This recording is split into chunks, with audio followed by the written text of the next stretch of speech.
despite all the good intentions of those trying to push this industry forward, there's an indisputable link globally, as we all know, between strong government policy settings and the accelerated adoption of electric vehicles. Nationally, significant change in all these areas, as it was with solar, batteries, etc. You know, mostly that involves some financial hurdle or gap. In the case of EVs, there's huge reason to bridge this gap due to the tangible national benefits in terms of jobs, environmental benefits, and national security. So with this new government in place federally, we have a plan to make a plan, which is an interesting place to start.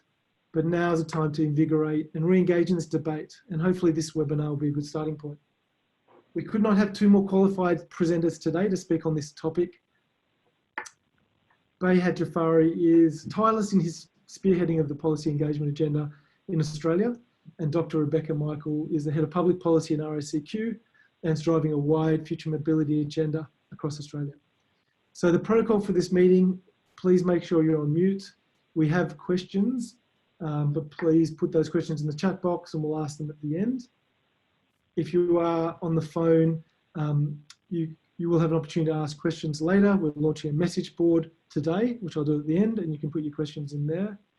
And when you do ask questions, please put your name and where you're from in the chat box as well. So yeah, thank you everyone for attending. I will pass over now to Behyad, who will take you through the policy agenda as it stands for the Electric Vehicle Council currently. So thanks a lot for that introduction, Dan. Appreciating we have a long list of people from different sectors. How I thought I'd spend some time up front is explaining a bit of the trends occurring across the global market, but really tying that to what it is that we are looking for in terms of policy in Australia, what approaches we're looking to take rather than spending too much time focusing on specifics. There are, in terms of achieving the outcomes that we want to through policy, there are myriad number of ways that we can achieve them, but getting the objectives right in the first place and getting the framework right is, I guess, an area where we've had some stumbling blocks to date and that we're working with governments to try to resolve. And then if people have questions around specific policies and areas that they'd like to dive into, we're of course going to leave a lot of time for questions. So, pardon me. So setting the scene a little, there's a slide that I usually like to start with because in the vehicle sector, I think we can fall into the trap of thinking about new vehicle models as opposed to new vehicle technologies.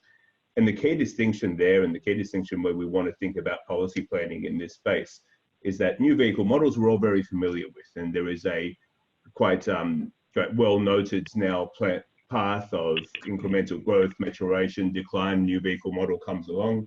Whereas when we start considering how new technologies are adopted into our marketplace, we follow what's called the technology adoption S-curve.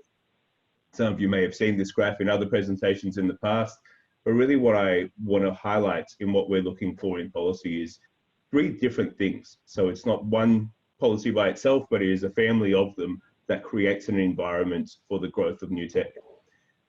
So what we're looking at in this graph is as technologies, as they're introduced into a marketplace, first and foremost go through a period of gradual incremental growth. That's the technology going through its teething issues, ironing out any wrinkles, updating regulations, any ancillary or supporting infrastructure being built. You can think about that in terms of things like grid integration or charging infrastructure for electric vehicles, but eventually reaching a tipping point, after which point growth becomes exponential. So these are areas where we see technologies go from about 5% to around 80% very quickly. And this is why when you hear about governments around the world setting targets to phase out internal combustion engines entirely, and today we have governments that make up around 60% of the new vehicle market, setting dates up to 2040, where they say we'll no longer allow for the sale of internal combustion engines. This is why. They are still at stages of around 2 to 5% uptake today, but knowing that in the short term, there will be a tipping point where they will be able to accelerate that growth quite rapidly. And what can they do to help encourage that to happen as soon as possible? So what that means for us is the three different areas that we're really looking for. That's not quite the right side. The three areas that we're looking for is the first piece of policy is quite foundational. They are policies that set the stage for new technologies to flourish in the first place. The second stage, and I'll go through what the key ones are in all of these in a couple of slides' time. The second stage are policies that help accelerate the growth of a new technology once it has landed on the scene and a pathway is clear for it. And the third stage are regulations that help integrate and help coordinate the uptake of that technology into our current systems and our current infrastructure.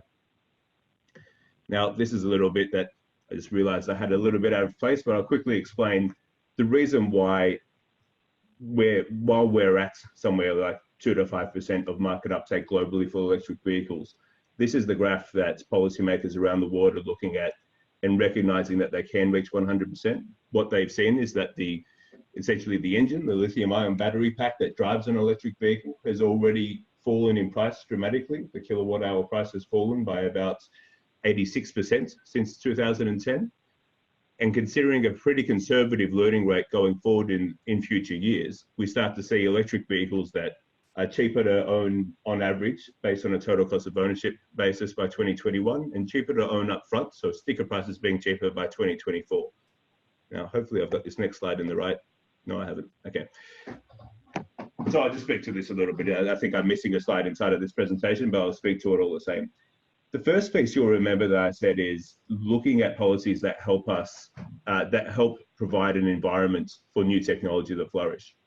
And the key for us there in the vehicle space and the automotive space is types of efficiency standards.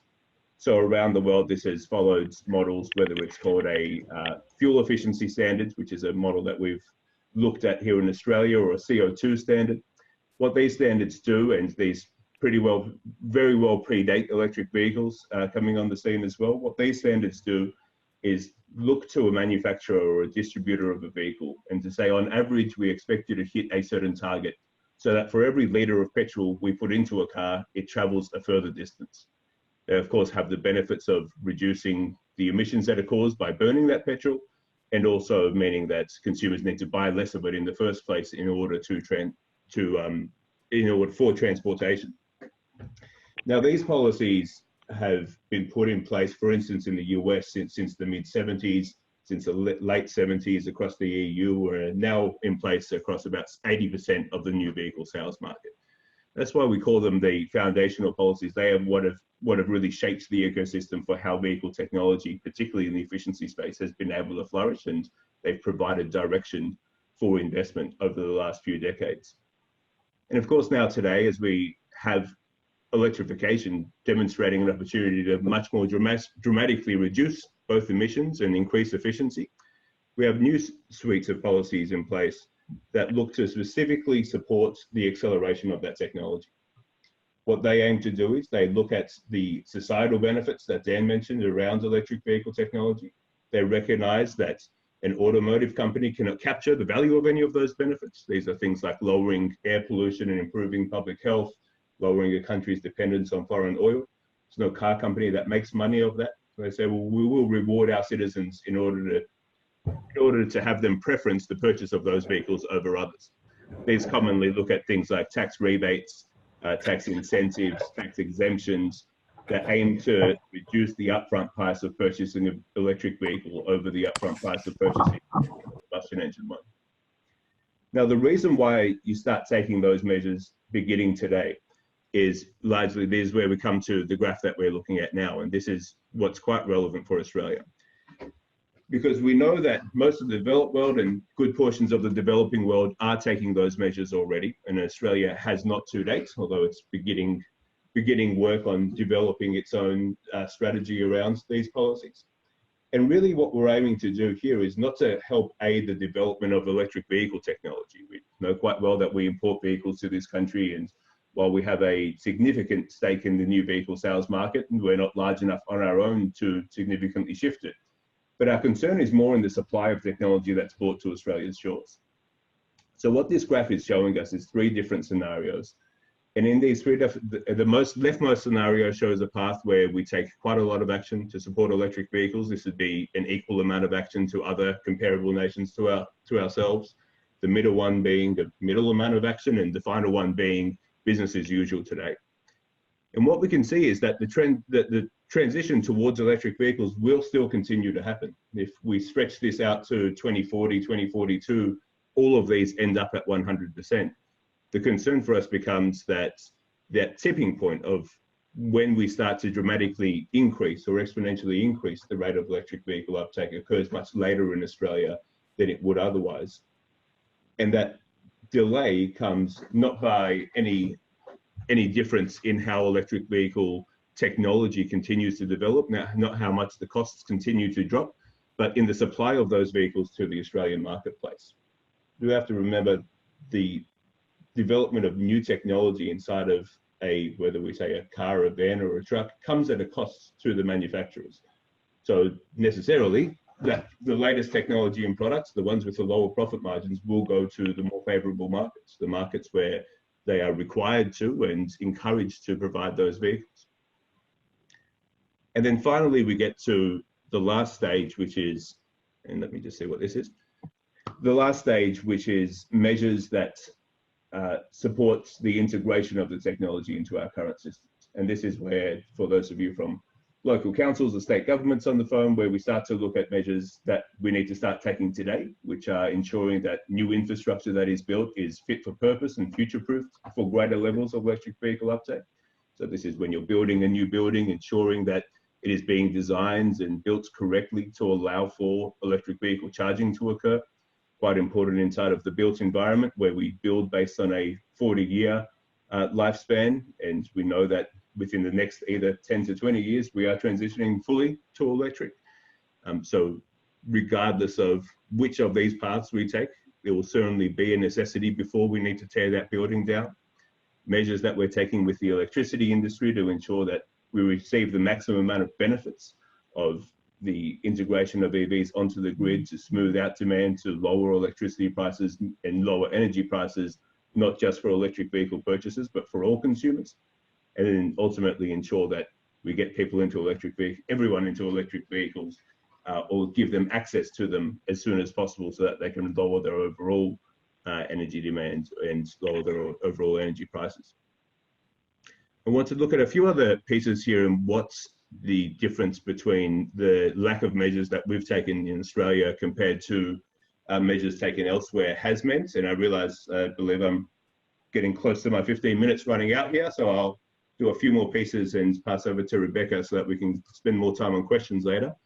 But as we can see here, that should actually be 0.2%. We've got a global market today that looks something like 2.7% of all new vehicles sold being electric, whereas Australia sits at 0.2%. And importantly, when we talk about the need to take measures quite urgently in order to ensure that we get a supply of electric vehicles and more efficient vehicles, we see that this is already a pretty dramatic problem. This isn't one that will occur at some point in the future. It's something that has been occurring, where Australia has some of the least energy efficient transports in the developed world, certainly, and again, parts of the developing world. There's a graph that shows the number of electric vehicles both available globally in the past, today, and in the future.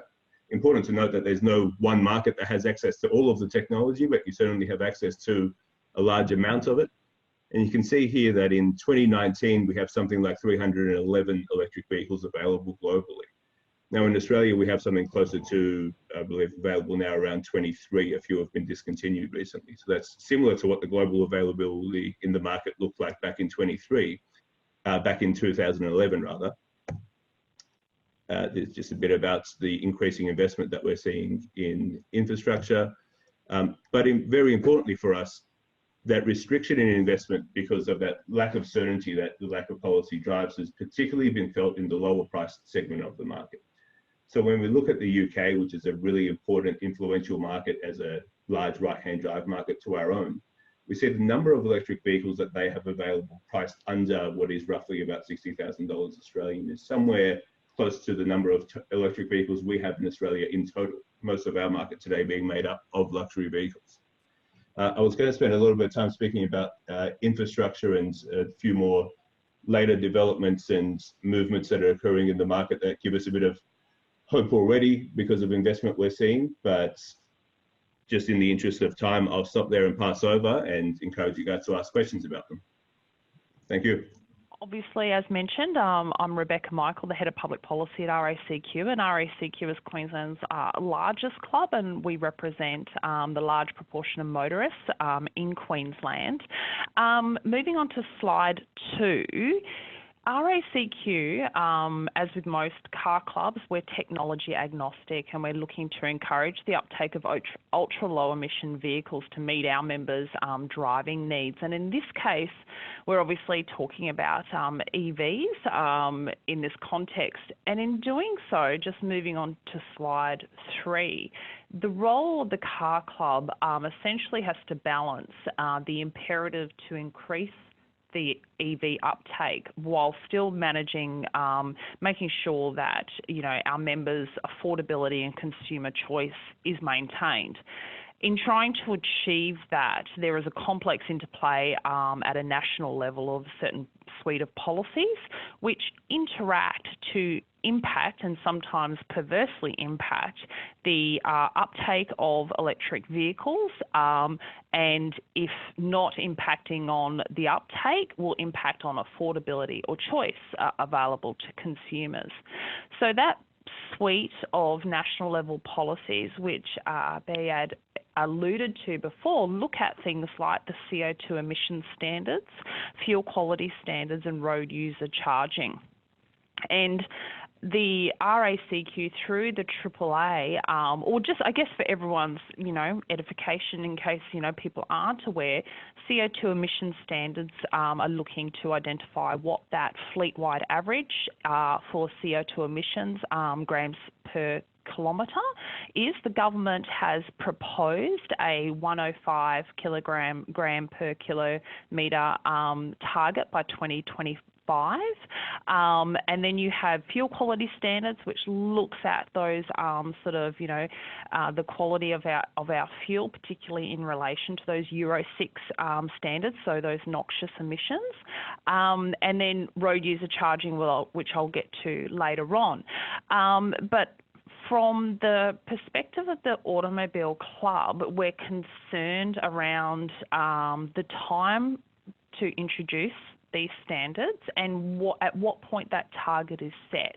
And while we don't particularly sort of identify a target in mind, we're very cognizant of working with government and other peak bodies to look at what a realistic target to meet our Australian driving task is, and also an introduction time period for that.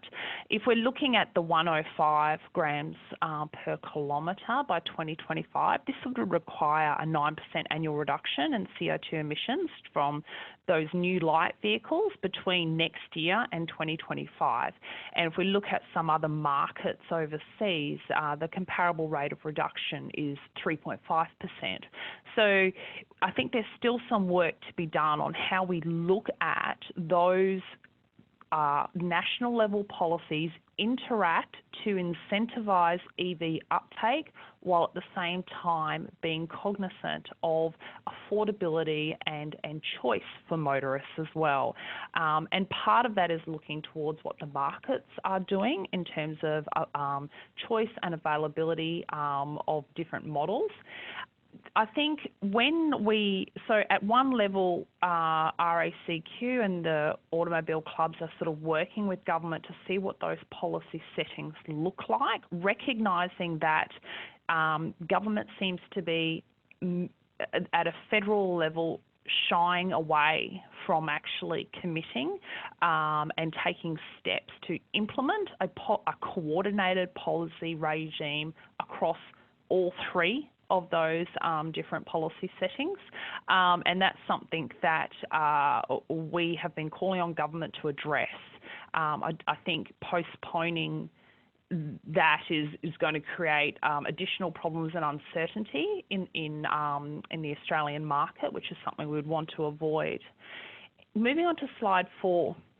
we've actually undertaken quite a bit of research about the factors that are critical for our members in terms of EV uptake. And not surprisingly, it is around price, particularly price parity with internal combustion engine comparable vehicles, about the availability not only of public infrastructure, but also the potential for affordable home charging infrastructure, and then also consumer choice. So again, looking at the availability of models and how well they suit our driving task here in Australia. Moving on to slide 5, the consideration of the complex interplay of national level policy plus the bottom-up view of what our members are, what factors influence their EV uptake. There is an overwhelming need for policies to be targeted and aligned to actually remove the barriers within those factors around price, infrastructure and choice.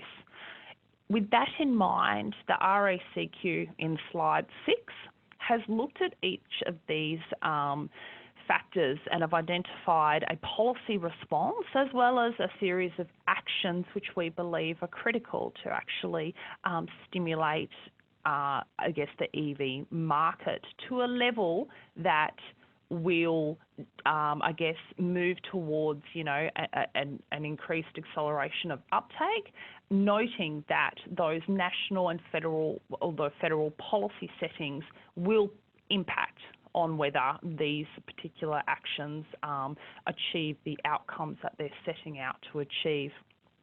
Looking at price, we have there that policy interventions are required to reduce the cost of EVs and address that resale value. The position of RACQ is that governments should be aimed at reducing or should aim at reducing those regulatory barriers and using low-cost measures to stimulate market demand. And there are opportunities to do that through the points of entry into the country, such as you know, addressing tariffs and removing the luxury car tax, and also to incentivise the government and corporate fleet uptake, which will largely then drive an affordable second-hand EV market. Other policy arrangements that could be implemented to, you know, under the banner of pricing is looking at incentives to support, you know, that accelerate that early increase uptake, and things around low interest loans and support for EV home charging units, and also interoperable standards between here and overseas, so that, you know, we minimise that cost associated with actually having to build out Australian specific models. Moving on to looking at the next slide 7, infrastructure.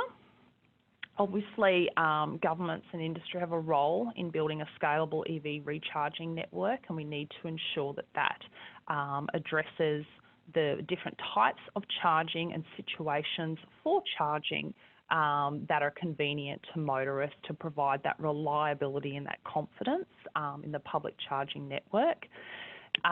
Looking at, again, a national set of charging standards, which is consistent with international standards, to ensure that interoperability and enhance that user experience across borders. You know, we wouldn't like to see, you know, the prevalence of proprietary systems undermining customer and user experience, which would limit, I believe, people's openness to an electric vehicle.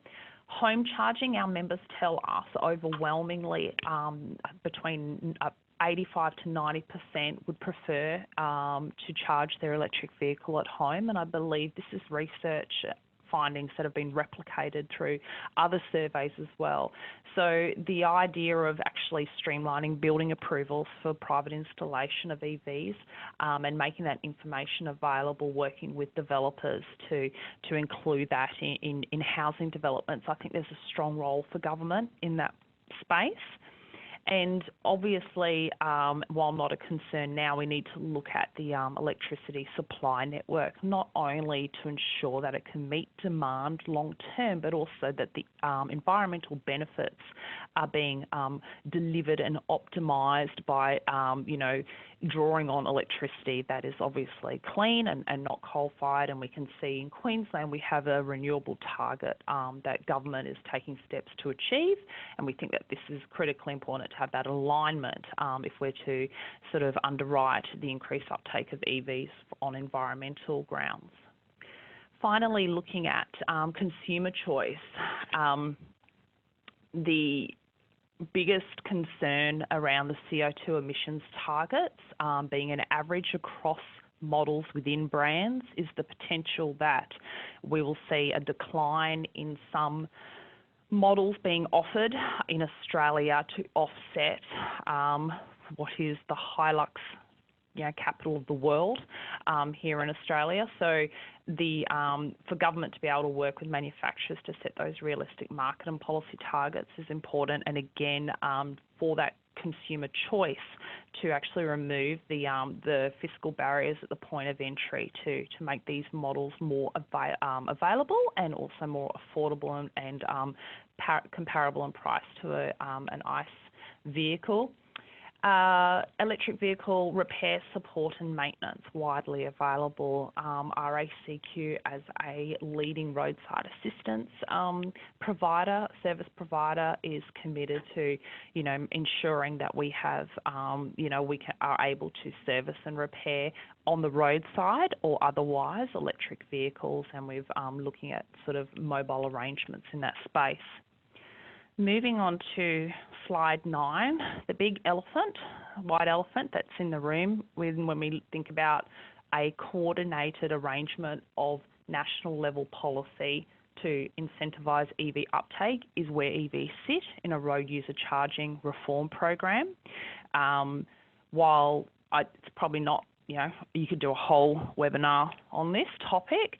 The question for policy setters is how do we incorporate EVs into a road user charging regime that is based on fuel excise. And as fuel excise continues to decline and, the pressure on infrastructure continues to increase, we're leaving our run pretty late, I think, to start thinking or to be setting out how this arrangement needs to work. I think it would be very myopic of governments to look to incentivise EV uptake and then not to come in, once EVs have taken hold, to come in later then with a road user charging regime that incorporates them without having that visibility of what that might look like early on. I think we need to set some certainty in the market around how that's going to play out.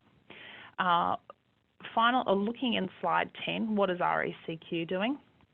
Well, with RACQ, unlike NRMA, we haven't invested actually in the ownership and operation of EV charging infrastructure. However, we've partnered with a number of organisations to sponsor and support that charging infrastructure, particularly to make it affordable.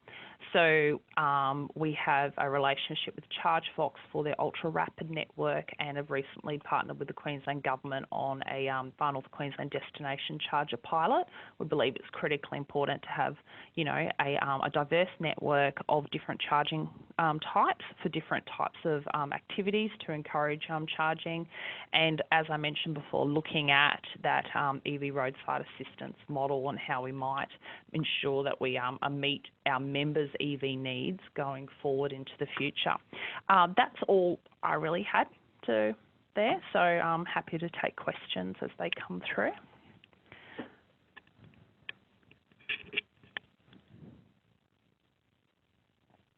Great, thank you very much. And for your benefit, Rebecca, that slide pack went well through. We managed to coordinate. Good. Excellent. So look, if everyone wants to ask questions, please post them in the chat box as we go. So, and as I mentioned, just put in your name and where you're from, and they'll be happy to answer questions. I think if I just kick off and perhaps ask a couple myself. I mean, this might be one for you, Behyad. How do you think we can best coordinate getting the message across to government? Because obviously there's lots of people who want to send a message, whether it's, private industry, whether it's other organisations, whether it's RACV or NRMA. How do we get this message across in a coordinated way? I'm sure lots of local governments on the phone today, policy departments, energy companies. What is the best way to get coordinated so that we have the maximum impact in messaging and getting things done? Thanks, Dan. I think getting the message to governments follows quite similarly to what getting the message to an international industry looks like. And that is to demonstrate that the support, enthusiasm for uptake is there. That serves a pretty good dual purpose for us. One is that certainly when it comes to OEMs, but investors right across the supply chain, they are asking that question of why should we be allocating vehicles or money towards charging infrastructure or anything else to Australia? Because we see a very clear signal being sent by governments and policies around the rest of the world. We don't have that. So what other certainty can you provide us that if we invest and bring products to your shores, it will be taken up? And so companies from across Charge Together and wherever else that are supportive and want to do this transition can already send that signal and provides a very direct and meaningful impact. But it also gives government the impetus to say that this is something that is well supported by more than, and they certainly hear from me a lot, but hearing that the electric vehicle industry is supportive of electric vehicles isn't too surprising to them. The other area that I would say is quite useful is one of the challenges that I often face is that when we look at the benefits of electrification, they're very broad. So we can look from everything from national security, our economic balance of trade, reducing our reliance on imported oils for transportation, lowering cost of living for households by reducing their energy costs, reduce emissions and the impact that that has to public health. The difficulty with a very broad set of standards is it's hard to tie it into one simple message. And so more voices being able to talk about the aspect of that message that they care about and sharing that not just directly to government, but publicly and broadly as well, is really the platform required to, I think, as people won't be too surprised if governments want to take on tasks that are popular and are going to win them friends and win them votes. So seeing that there is a broad coalition of people who want access to the technology, who want to invest in transitioning towards electric vehicles for whatever reason your own companies are, just being as loud and vocal about that as possible and positive about that is probably the most meaningful thing that we can get from others. Great, thank you. A couple of questions coming through for Rebecca on a similar vein, which is around the road charging ideas. Like, have there actually been any successful road user charging structures or ideas that have been developed so far to date? So that's come from Dean, Energy Queensland, and Rebecca. Oh no, I assume it's Cheryl at Tas Networks. Yeah, look, I'm not aware of any. There is some thinking around the advantages of implementing a road user charge for electric vehicles in the absence of overall reform to, I guess, make up the deficit in what will inevitably occur from declining fuel excise as we see increased uptake. But how that is worked out is problematic. And while the COAG road reform looks at mass distance location type pricing reform, government had backed away from, they had committed to appointing, in inverted commas, a preeminent Australian to undertake another study into road user charging reform. However, they've backed away from that, notwithstanding every substantial report into productivity or tax, such as the Henry report, has identified that this issue needs to be addressed. So there are much smarter people than me out there who should be turning their attention to how we incorporate electric vehicles into a road user charging regime or reform in such a way that still incentivise their uptake of EVs. And so I think that's where it becomes problematic as to how do we establish a foundational policy to quote, Behyad's presentation, while still accelerating growth and not stymieing growth. So I think we need a government who is prepared not to think in terms of a 3-year cycle and commit to a long-term economic reform that, will be a catalyst for EV growth. If I can just briefly answer that as well, Dan, I think why I get really excited about road user pricing reform and quite importantly, looking at that word reform as opposed to tax is because what we're fundamentally talking about is the fact that when you drive a vehicle on the road, it has an impact on that road and that comes at a cost.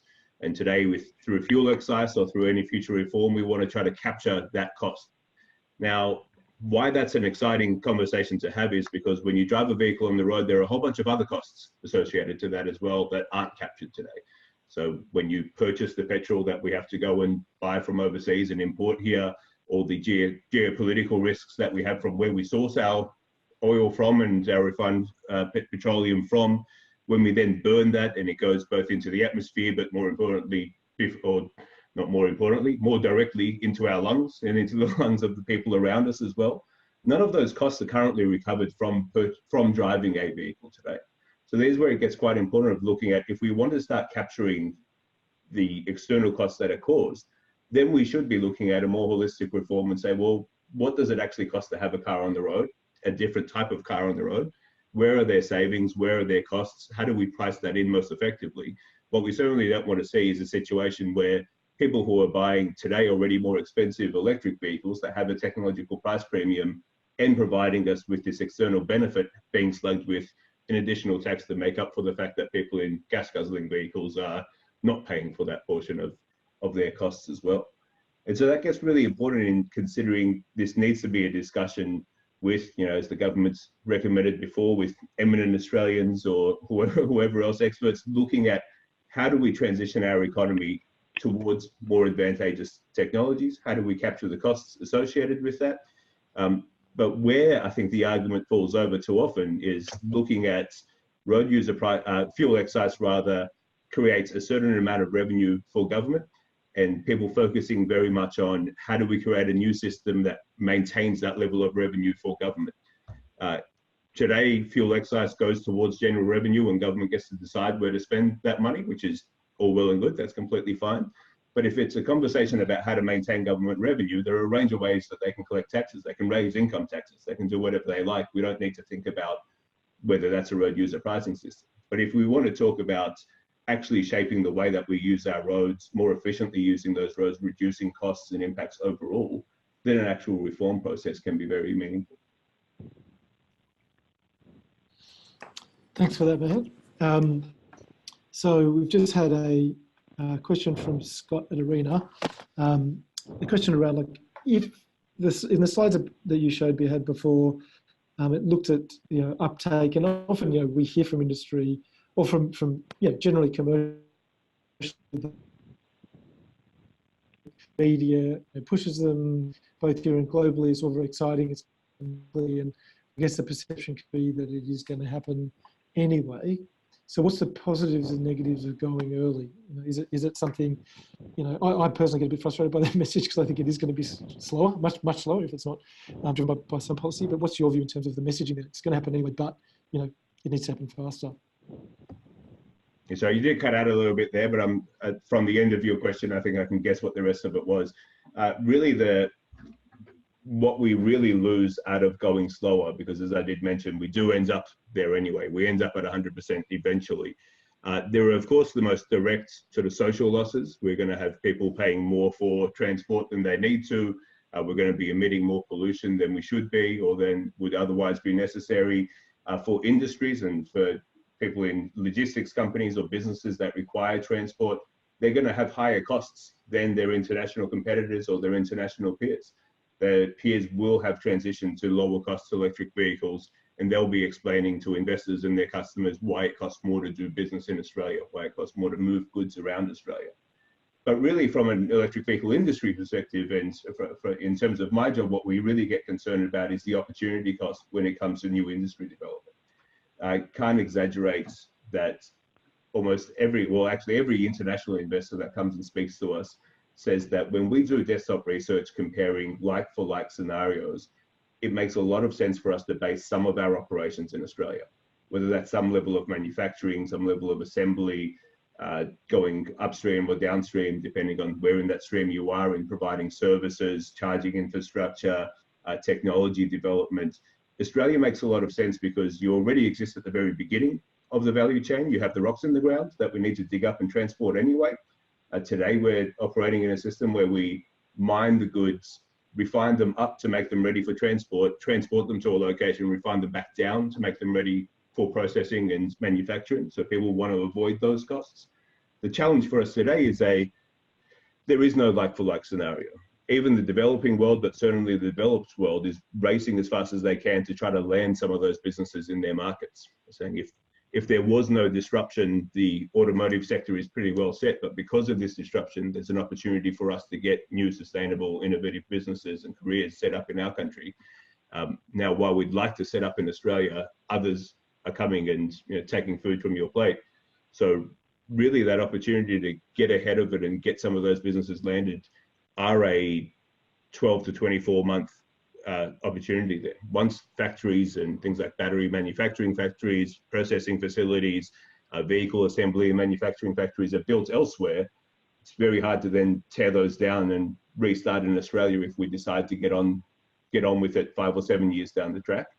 Those opportunities will be lost for good. Thanks for that. Rebecca, maybe just a question for you. We have probably, I would imagine, a lot of people from state and local government on the phone. I mean, what do you think the role is for local government and state? I mean, obviously we talk a lot about federal government policies. What do you think what is the role of local government? Obviously they're very enthusiastic. They're doing a lot in terms of calling climate emergencies and trying to electrify their fleet, etc. What do you think they can be doing, or what should they and state governments be doing? I think local and state governments, the provision of public charging infrastructure, obviously, helping to facilitate that and partner with that, promote it at a local level, absolutely. At a land use planning sort of level, and development planning, building standards, I guess facilitating the installation or making it easier to install home charging infrastructure, working with developers to require home charging infrastructure to be installed. And we have seen some developments where that has just become, the standard to have that installed. So I think definitely in the building space for private charging infrastructure and obviously public charging infrastructure. But I think also too that governments have a role to play in that promoting that second-hand electric vehicle market through their fleets.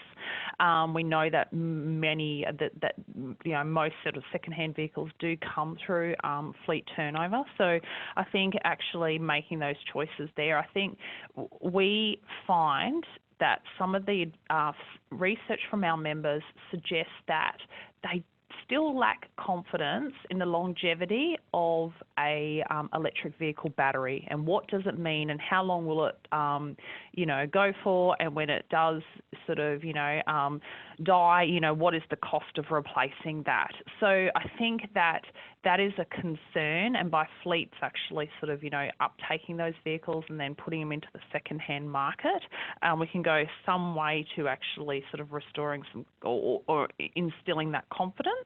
I think though that we need to change what then is the economic equation for fleet managers who can be conservative and who do tend to look at those whole of life costs, so capital costs and resale costs. So what would stymie that potential for governments to actually stimulate EV uptake through their fleet turnover is a view around that resale cost. And, governments need to be aware that, they're not going to have as much, or their fleet managers might not have as much clarity on that at the moment. But at the end of the day, that is the role that they can play to overcome that barrier and actually see a greater uptake. Great, thank you. A question for you, Behyad, perhaps from Niraj at Electromotive. So what's the outlook in terms of specifically looking at electrification of buses and trucks? Yeah, there's an area, I'll focus on buses first. So there's an area where we've seen rapid changes, particularly occurring in China, where a market that's taken up both what I was speaking about before in recognizing there's an opportunity to land new industries in their country, and has adopted that and has a very successful and burgeoning electric vehicle manufacturing industry set up, creating buses that they're now using in fleets. So now at a stage in China where they are transitioning entire cities across already. So not a plan to, but already moving city bus fleets over towards electric. Now, what that has looked like in the rest of the world has been a little bit more up and down. There have been a few other challenges, but I think the main area that we're seeing in movement in the bus electrification of bus fleets is that, like with electrification and the rest of the transport fleet, there are certainly teething issues and barriers in place, but none that can't be ultimately overcome. So whether fleets are able to transition to depots or routes to being entirely electric today, and I would suggest across Australia, there are certainly routes and operating models where that could occur. And increasingly, you'll really want to look to ensure that whether it's a depot, however you operate your fleet may be different, but if it is a depot, you would ideally like to be running one technology from that depot as opposed to two, to reduce sort of duplication costs. There are areas where that is already available, and if there are areas where you either cannot get the supply or the technology is not suitable for your needs, to have plans in place to know that over the next, quite rapidly over the next 2 to 5 years, in some cases shorter than that, again, you can start moving those across. Now, where we've had challenges in Australia has been certainly governments looking at doing the studies, or I guess repeating some studies that have already occurred elsewhere to make sure that they're still suitable in the Australian market. But while doing those studies, continuing to purchase new, whether diesel, I don't think anyone buys LPG vehicles anymore, but purchase new buses at the same time. So the biggest barrier as it's continuing to be created today is that when they purchase those buses, they expect to operate them for around another 24 years. So there will come a time where if they do want to transition, they'll either have to look at accelerating the depreciation of that fleet, or have to wait much longer than would be necessary otherwise. So it's something that really needs to be taken into account on how fleets are treated today, so that if we're thinking we can transition an area in the next 6 months' time, ensuring you don't buy new fleet in that time, or ultimately having whether it's a federal approach or a state-based approach of funding an earlier transition by where the only barrier left is, for instance, a one-off cost of electrifying a depot, or to install charging infrastructure at a depot, or to depreciate existing bus assets so that you can transition to electric buses sooner. And that really, I didn't explain this too well, that really being a factor of quite often buses being bought in small scales over a rolling period. So rather than buying 20 buses, an operator will buy 4 buses every couple of years. If you can obviously buy more at once, you're going to get better economies of scale. So starting to look at how we can start to shift, and ideally artificially shift, some of those purchasing patterns to allow for a transition to a new technology, but certainly not continuing to get in the way of it by purchasing new versions of the old technology, so new diesel buses in the meantime. Asking whether you have any views on streamlining and simplifying the importation of electric vehicles, so making it a special dispensation either for used or new. There's obviously movements in that direction. Do you have any views on whether that is a potential solution to supply issues? Look, I think that I don't necessarily think there is a supply issue, and now that we've seen, Hyundai's, sort of models becoming available on that sub $50,000 mark, I think that supply isn't a problem. I think there isn't a very well-established secondary market for used EVs here in Australia, but I don't feel that importing them at the moment is necessarily going to address that. I think it comes down to consumer confidence, and I think that, you know, our fleet operators, like I said before, have to take have a lead role to play in actually, acquiring EVs and turning them out into the second-hand market. But at the same time, I think, you know, we'll see with EVs having sort of, had penetration sort of around 2012 and most having a 7 or 8 year battery warranty, you know, people are watching to understand, I guess, the longevity of the batteries and understand what that means from a second-hand car market. So I think that that can play out domestically. This is just my view without importing second-hand EVs. In terms of actually dropping the price of new EVs coming to the country, there's a range of sort of import tariffs that could be, levers that could be pulled to, again, further make them more affordable. That's definitely an option for the federal government, particularly, as was pointed out before, generally, those more expensive models have, deliver many more benefits in terms of safety and, ADAS systems in place with the car tax, and here in Queensland we have an additional 2% tax. Those kinds of, taxes are disincentivising, I think, EV purchasing, and it's a place that government could definitely, make changes to those policy settings to reduce those perverse impacts. Sharing, we really appreciate both of your time, and I know, Rebecca, from meeting you personally, that you are an extremely busy person, so I really appreciate your taking the time to talk to us today.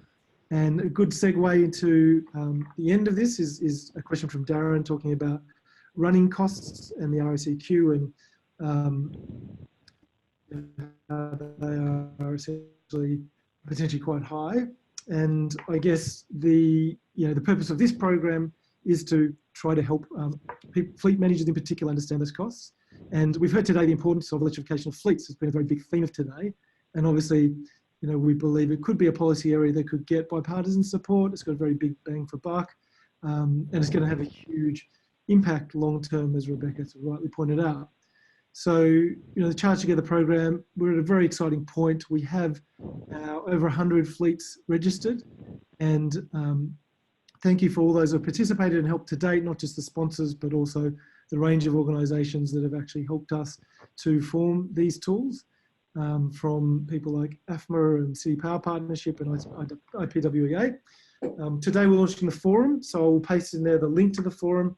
If people do have questions or want to sign up, we'd love you to go. It's actually just brand new. There's no content in it, which may look a bit strange, but if you do go and sign up and ask questions, we will get them answered. So hopefully that will be the first step. You can see on the screen there's several other components that we'll be launching in the next few weeks. So the knowledge base, total cost of ownership calculator, and others. So that'll be an exciting point for us to an important milestone in the program. So thank you very much, all of those who have registered to date for Charge Together. If you haven't registered and you'd like to keep hearing these webinars and other things, go to the website and register on www.chargetogether.com/fleets. I am going to just post now in the general channel the link to the message forum. So yeah, please go there and register. So thanks again, everyone, for attending, and we look forward to speaking to you again in the next webinar. We have a number of exciting webinars coming up on things like charging for fleets, vans, buses, all sorts of things. So we look forward to, we'll see you all again soon. Thank you.